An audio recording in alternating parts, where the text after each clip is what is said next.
Hey guys, it's PSL here, and I'm here for the Guide to F1 Manager video. And I know this is a bit late because I was putting off this video, but some people did actually ask for it. So here it is, it's the Guide to F1 Manager video, as promised way back in the first part of my Minardi Manager series. Just one thing to note before I start this video off, is that in this video there will be some mild references and spoilers towards Season 1 of my Minardi Manager Career Mode. So if you want to avoid those spoilers, I suggest you either watch the entire series through, or you can watch my Season 1 montage, just so you don't get any spoilers from this video about my first season. Anyway, enough of the intro, let's actually get onto this guide to F1 Manager. Now, let's start with the start. So when you pick a team, you are stuck with their current personnel and suppliers for the year. You can arrange next year's drivers, designers, etc., but you can't change the current years. Now, one tip I do have is you want to arrange the people you want as soon as possible. If you leave it until the end of the year, then many people will already have contracts arranged with other teams, and so you have to make do with whoever is left uncontracted. Now you have to have all your contracts for next year sorted to keep your job. And some teams like Ferrari don't actually have a test driver when you start, but I'm fairly certain that you do have to arrange a test driver for the next year to avoid being sacked, despite the fact they don't have one when you start off. Now let's get into the main meat of the game, which is the team you pick and their goals. Now some teams who have realistic goals, such as Minardi, who I'm doing my career mode with, aim to get 10th in the Constructors' Championship in your first year. However, some teams do set harder goals, and some of them are just far-fetched. I mean, Williams want you to get 2nd in the Constructors' Championship. Now, I suppose that is possible. I mean, hard, but possible. But, I mean, some are just near impossible. I mean, Arrows want you to get 6th in the Constructors in the first year with them. And since they are the worst team in the game, that is basically a near impossible goal. And you could try it all you want, but it is near impossible to get 6th with Arrows. So basically, the game is a bit flawed, and to be honest, you are going to have to keep that in mind while you play the entire game, that it is a bit flawed and it was a bit rushed during development. And this isn't the only weird thing that the game has to offer. But one thing to note is that while in the first season of my Minardi Manager Career Mode, my target was to come 10th in the Constructors, but the next year, because I improved and I met my 10th place in the Constructors, the board then told me to come 6th the next year. So your target never stays the same in each team, and that's why you need to develop and get better people, better parts, etc. Because the board are always going to set higher targets for you as the season goes on. So you've always got to adapt to these new targets and obviously set parts accordingly. So while a team can start out having a more difficult target, in the end they will all have the same target of winning both the Drivers' and Constructors' Championship once you do well enough with that team. The next thing I want to clear up is what the better personnel and suppliers have to offer. And you can look through the stats and you see that there are some variables. So let's start with the designers. Now for designers, they have a research skill and a chassis skill. The higher their stats and the better their chassis will be, and also the quicker they can research new aero parts, depending on the ratings of each stat. Now this is key because having constantly upgraded and improved aero parts is key to moving ahead of the competition. And one thing to note is that once you arrange a designer for next year, you won't get their chassis until you've spent a full year with them in your team. So if you have Neil Oatley, like I do in my Minardi Manager series, you won't get his amazing chassis until the following year. Then it's technical directors.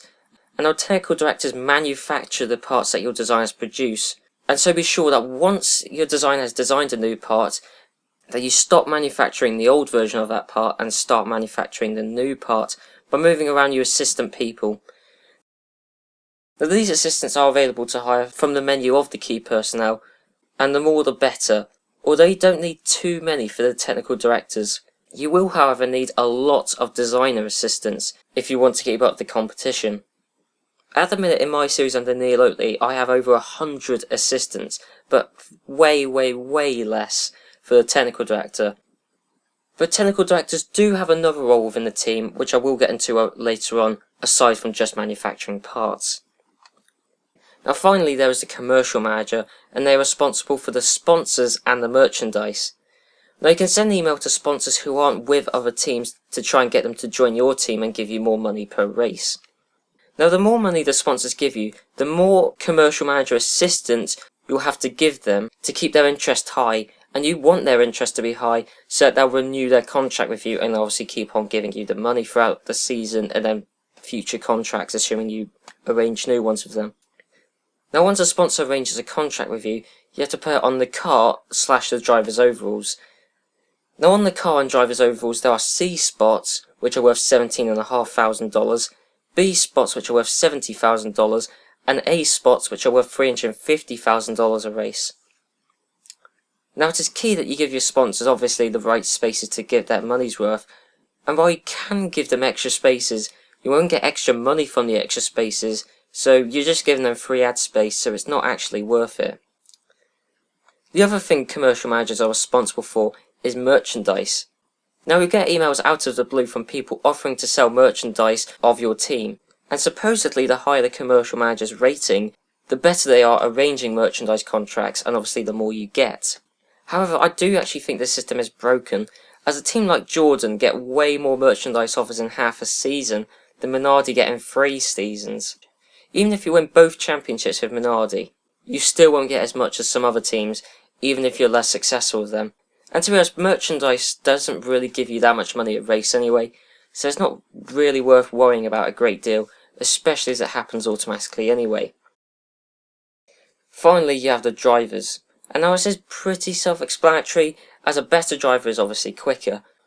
But another thing to note is how a driver like Michael Schumacher can drive on Risk Everything with less chance of crashing than a lower rated driver on Risk Everything, which I'll get into in a bit. The drivers also have a better feedback stat, which again I'll get into later on when I get into the racing side of the guide. But the weird thing about drivers is that they have a morale stat. Now to be honest, I really don't understand how this works, because in my Minardi Career Mode, Takaki moved from Arrow's driver number 2 to Williams' driver number 1. But despite that amazing move for Takaki, his overall rating went down, purely because of his morale stat dropping massively. But he's still as good as a driver as he ever was before the switch, because the only stat that I know of that changes is their morale stat. Other stats may change, but I'm not 100% certain on that. But I'm pretty certain, in Takaki's case, the morale changed but his driving ability stayed the same. Another key thing to note is that any former world champion in the game, so that Jacques Villeneuve, Damon Hill, Mika Hakkinen or Michael Schumacher, will never accept the role of a test driver or even a driver number 2. They have to be a driver number 1, which sadly means it is impossible to have the 2 best drivers in the game, Hakkinen and Schumacher, on the same team because neither of them will accept driver number 2. Another thing about the drivers is that there are more than there were that season. So obviously there are all the race and test drivers that there were in the 1999 season, but aside from that there are some of the replacement drivers in the 99 season such as Mika Salo and Stephanie Cesarin. However, what is more interesting are the cameo appearances from members of the team who made the game. So in my Minardi Manager series I've got Owen Green as my test driver purely to save money.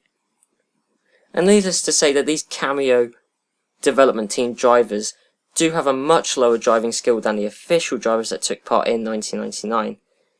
So you're not going to run out of drivers as there are plenty of spare ones even though they aren't very skilled. But that is why you want to arrange your contracts at the start of the season so you aren't forced into having to have these lower skilled drivers for a year. Now finally we have the suppliers. Now you get suppliers of brakes, engines and electronics, and obviously the better the suppliers, they'll give you better parts. So let me take the example of the engines. In the first year of my series I had Ford Zetec engines that are the second worst in the game and have a rating of 68. And then Ford Zetec only sent me 3 models of engine which were rated 87, 88, and then their third and final model, which was their best, was rated 89 out of 100.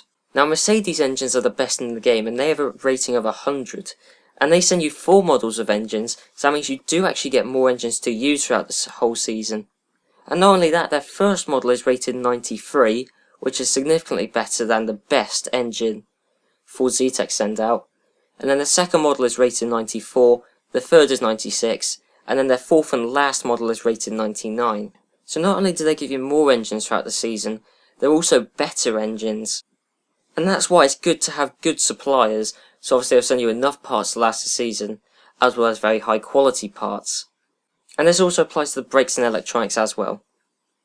Now they won't send you all the models at the start of the season, but they'll rather give them out over the course of the season.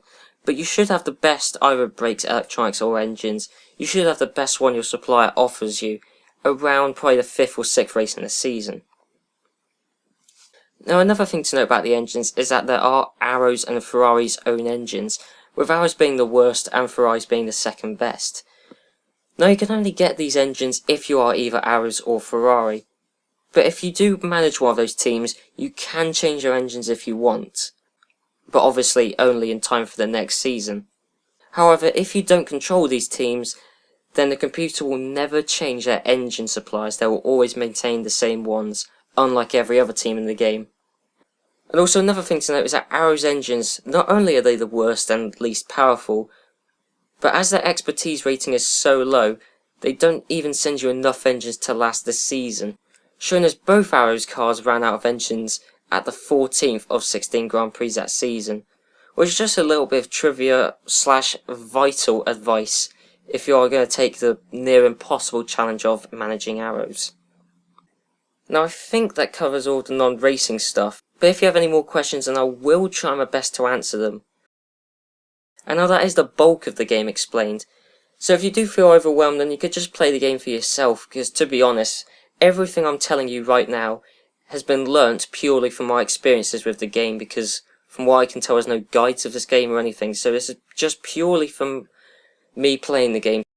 So if I've got stuff wrong, then that's entirely possible, because this is just going from my knowledge while playing the game, and hence why I might not know everything this game has to offer. Anyway, so now if you're ready, let's move on to the racing side of the game. So firstly, there are test days, and now these are, to be honest, a complete and utter waste of time, because they only wear out your parts. And if you are a team like ours, which has a very limited number of engines, then you really can't afford these test days. And the only use they have, at least to my knowledge, is finding a good setup for each track. But as you can do that in the practice and qualifying sessions of the race weekend, these really are a waste of time. Next are the parts fitted to your car while out on track. And now you want the best parts you can have fitted onto your car from the start of the race weekend, as different models of parts such as front wings, rear wings, engines, brakes, the different models of each part can actually change the optimum setup. And to be honest, that is actually one mistake that did screw me over in the past a lot, and I only recently just learnt. And speaking of the setup, this is a very key part of getting your car right. Now I don't know the perfect setups, as that depends on the car and the parts you have installed, so you just have to find out for yourself. Now if you want to find out the setups, you can either get your drivers out on 1 lap stints, which obviously are the quickest and cause the least wear to your parts, or 3 lap stints, which obviously is the fewest number of laps, which contains a flying lap. And then once they're back in the pits, you can make the changes that are recommended by your technical director and by your drivers. And now this is where your driver's feedback skill and the technical director come into play. Because the better the driver's feedback skill and the better the technical director, then the better the setup they can produce. And you know the setup is perfect when they say that it is ideal and no more changes can be made. Another thing is that your two drivers may give out different recommendations for a good setup. And this isn't that unusual, but you do have to watch lap times, and if your two drivers' lap times are all way off, then put both drivers on the better driver's setup. And even if that driver says it isn't perfect, it will still make them quicker, so you just have to ignore that driver, because if your other driver says it's good, and their setup's clearly quicker than the other driver's setup, then you just have to ignore that the other driver will say it's wildly wrong, because they'll be quicker despite what they say. And now with qualifying, my general strategy is to do 3 laps with the drivers on hold position. So obviously a 3 lap stint which contains a flying lap. And now if your setup is already perfected, then send them out for another 3 lap stint, or if your setup was perfect before that, then you can just keep your drivers out on track for 1 long stint. But once you get into the 4th lap, or your second 3 lap stint, depending on which one you're opting for, tell your drivers to push. And then on the final lap / 3 lap stint, tell your drivers to go and risk everything. And obviously the better the driver, the quicker they'll go in the first place, but also the less likely they are to crash while on either push or risk everything. And now during the race I always keep my drivers on hold position to minimise driver errors during the race. Because even Schumacher is bound to crash within the 1.5 to 2 hours of a race if he's told to risk everything throughout all of it. Now on to the strategy for the season, and what I tend to do is keep the cars on the same parts throughout the whole race weekend. So if you got a new part in between one race and another, make sure you fit it to both cars to avoid an incorrect setup in time for the race. Because obviously if you let's say you change the parts that were on the car so they're different models of parts from the qualifying to the race, then the setup may be wrong and that was going to slow you down. But if you didn't receive a new version of a part, then just keep the car on the same parts as the previous race, but make sure you replace them in time for the race. And now that is actually a key point, as you do want all your parts to be on 0% wear in time for the race, because or else you'll risk a car failing mid-race. And even with all your parts on 0% wear, there is still a very slim possibility of them failing anyway, and so you want reliability to be on your side, especially in races such as Imola where you get very few finishes anyway.